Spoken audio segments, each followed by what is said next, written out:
the shadows beneath the flame. The roar of the crowd was deafening as the opening ceremony of the Olympics kicked off. I had always dreamt of attending the Olympics, and now I was here, living my dream. As a freelance photographer, I had managed to secure a pass that allowed me to get closer to the action. Little did I know, my dream would soon turn into a nightmare. The streets were bustling with excitement. Athletes, tourists, and locals mingled, creating a vibrant tapestry of cultures and languages. I wandered through the crowded streets of the host city, capturing the essence of the global event with my camera. My attention was so focused on my work that I didn't notice the pair of eyes that had been following me since I left the stadium. It was late when I decided to call it a day. I checked my map for the quickest route back to my hotel. The streets, once filled with laughter and excitement, had now become eerily quiet. As I turned down a narrow alley, I felt a sudden chill run down my spine. I quickened my pace, but the sound of footsteps behind me grew louder. Before I could react, a hand clamped over my mouth, and I was dragged into the shadows. Panic surged through me as I struggled, but my assailant was too strong. I was thrown into a van, the doors slamming shut behind me. Darkness engulfed me, and the last thing I heard was the roar of the crowd in the distance. When I awoke, I found myself in a dimly lit room. My hands were bound and my camera was nowhere to be seen. The room smelled of mildew and despair. As my eyes adjusted to the darkness, I noticed other women in the room, all bound and terrified. We exchanged silent glances, our eyes filled with a mix of fear and defiance.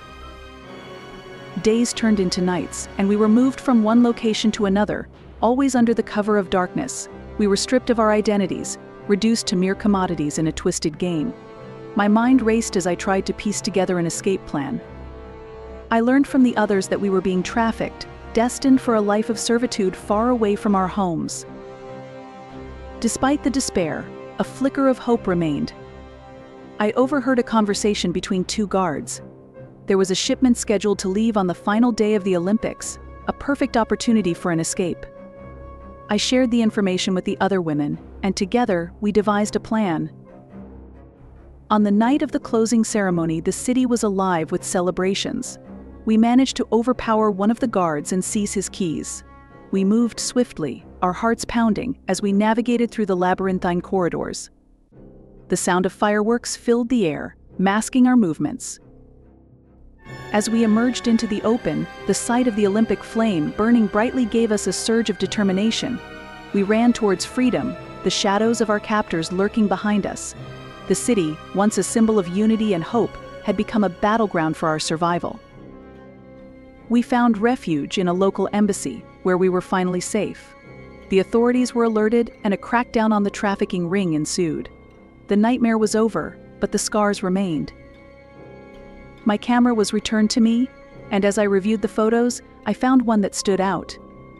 It was a candid shot of the Olympic flame, a beacon of hope amidst the darkness. I realized that even in the face of unimaginable horror, the human spirit could endure. Years later, my photographs from the Olympics were published in a book dedicated to the survivors of human trafficking. The story of our escape became a symbol of resilience and hope, reminding the world that even in the darkest times, there is always a light that can guide us home.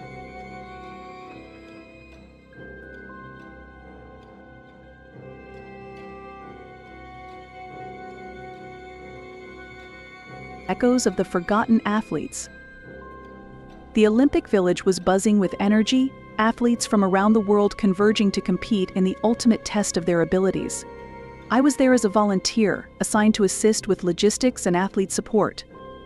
The excitement was palpable, but there was an undercurrent of something I couldn't quite put my finger on, something unsettling. On the third night of the Games, a strange event was scheduled, a memorial service for the athletes who had died in past Olympics. It was an obscure tradition I had never heard of, but I decided to attend out of curiosity. The ceremony was held in an old, unused stadium on the outskirts of the village, a relic from a bygone era. As I arrived, I noticed the air was colder here, the wind whispering through the empty stands.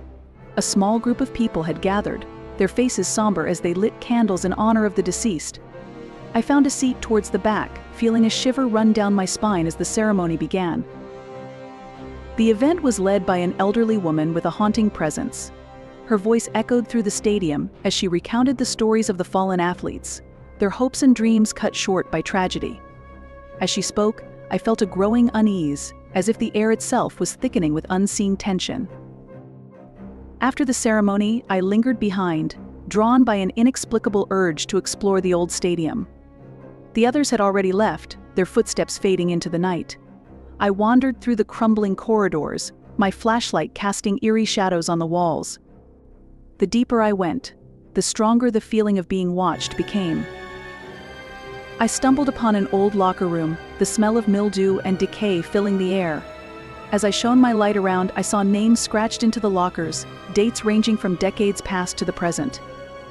A chill ran down my spine as I realized some of these names belonged to athletes who had mysteriously disappeared during the games. Suddenly, the temperature dropped even further, and my breath came out in visible puffs. I heard faint whispers, unintelligible but urgent. The flashlight flickered, casting brief glimpses of shadowy figures moving in the corners of the room. Panic surged through me as I tried to find the exit, but the shadows seemed to shift, blocking my path. I backed away, stumbling over a broken bench. As I hit the ground, the whispers grew louder, converging into a single, chilling voice. "Leave this place," the voice echoed through the room, filled with a sorrow that pierced my very soul. Desperate, I scrambled to my feet and bolted for the door. The shadows followed, their cold presence pressing against me as I ran through the dark corridors. Finally, I burst out into the open air, gasping for breath. The stadium loomed behind me, its darkened windows like eyes watching my every move. I didn't stop running until I reached the safety of the main village. I tried to tell others what had happened, but my story was met with skepticism and dismissive laughter. The old stadium, they said, was just a place of memories, nothing more. But I knew better. I had felt the presence of those lost athletes, their spirits trapped in a place that time had forgotten. Their whispers still echoed in my mind, a haunting reminder of the darkness that lurked beneath the surface of the Olympic Games. As the weeks went on, I couldn't shake the feeling that I was being watched. Shadows seemed to flicker at the edges of my vision, and I often woke in the middle of the night, drenched in sweat, with the ghostly voice still echoing in my ears. When the games finally ended, I left the Olympic Village, vowing never to return. But the memory of that night stayed with me, a chilling reminder that some spirits are never truly at rest. The lost athletes of the old stadium were still there, their echoes forever haunting the shadows of the games they never got to finish.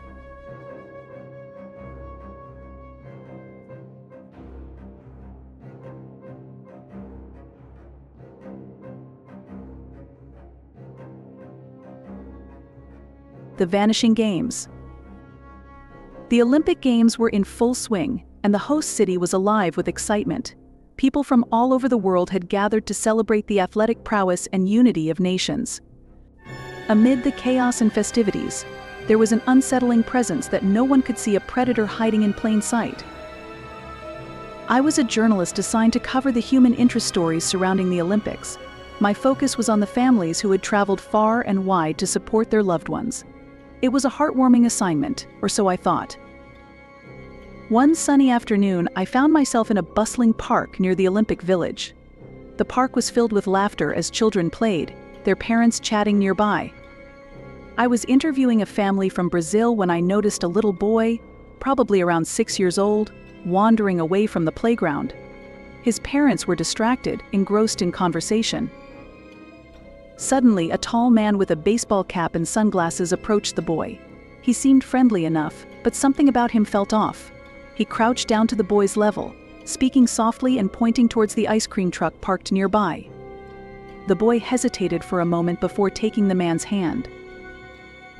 I felt a knot tighten in my stomach. Something wasn't right. I excused myself from the interview and followed them at a distance. The man led the boy around a corner, away from the crowds. I quickened my pace, my heart pounding. As I turned the corner, they were gone. Panic set in as I frantically searched the area, but there was no sign of them. I returned to the playground and alerted the boys' parents, who were now in a state of utter despair. The authorities were called, and the park was quickly swarmed with police and volunteers searching for the child. Over the next few days, more children went missing. The city was gripped by fear, and the joyous atmosphere of the Olympics was overshadowed by dread. I couldn't shake the image of the man in the baseball cap and sunglasses. Determined to find him, I started investigating on my own. I interviewed witnesses, pieced together fragmented accounts, and scoured through hours of surveillance footage. Slowly, a pattern emerged. The kidnappers seemed to be targeting children from tourist families, always striking in crowded places where it was easy to blend in and disappear. Late one night, I received a tip from a security guard who had seen the man matching my description entering an abandoned warehouse on the outskirts of the city. I knew it was reckless, but I couldn't let this lead slip away. I grabbed my camera and headed to the warehouse, calling the police on the way. The area was eerily quiet as I approached the warehouse. The windows were boarded up, and the air was thick with the scent of decay. I found a side door slightly ajar and slipped inside. The darkness enveloped me, and I could barely make out the outline of crates and machinery. As I ventured deeper, I heard muffled cries. My heart raced as I followed the sound to a locked room. Through the small window in the door, I saw several children huddled together, their faces streaked with tears. Among them was the little boy from the park.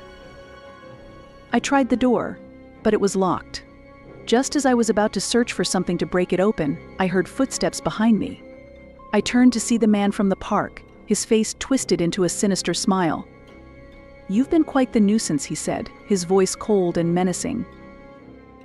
Before I could react, he lunged at me. We struggled, and I managed to push him away and grab a rusted pipe from the floor. As he advanced again, I swung the pipe with all my strength, knocking him unconscious. My hands trembled as I found the keys in his pocket and freed the children. The police arrived just as I was leading the children out of the warehouse. The kidnapper was arrested, and the children were reunited with their families. The city breathed a collective sigh of relief, but the scars of those days would take longer to heal. The story made headlines worldwide, and I was hailed as a hero, but I couldn't shake the lingering darkness, the knowledge that evil can hide behind the brightest smiles and in the happiest places. The Olympic Games continued, but for me, the shadows of the vanishing children would forever haunt the memories of that summer.